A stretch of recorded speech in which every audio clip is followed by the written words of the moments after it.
blending art, science, and Southern charm. This one-of-a-kind fragrance experience, inspired by its origin in St. Martin, invites everyone to find their signature scent.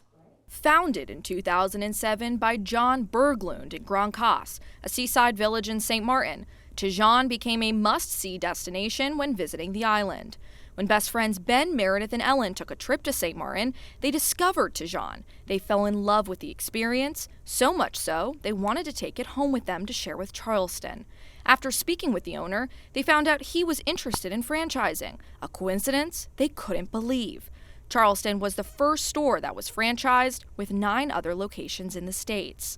A lot of great ideas, a lot of sharing, a lot of collaboration, and yeah, we're very proud. We're very proud of what we've accomplished here. It definitely grew from something very small. Business partner for Tijon, Meredith Melinder, says it can be a little intimidating when people first come in with over 300 different oils you can choose from. She says this is what sets them apart from other fragrance bars. With different level classes, there is an experience at Tijon for everyone to enjoy.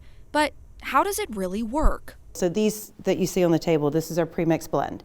These premix blends have the composition of a fragrance already in them, so you don't have to think about that part. We've done the homework for you. You just start with these premix blends and then you add additional oils. You build out 3 sample fragrances. We try it on your skin.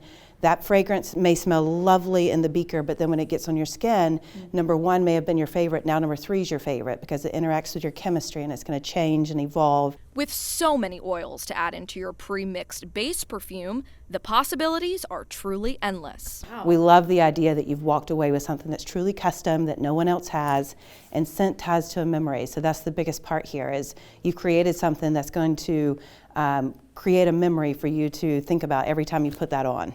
For more information about the perfume making experience, visit charleston.tijon.com. I'm Emma Engel, Fox 24 News Now.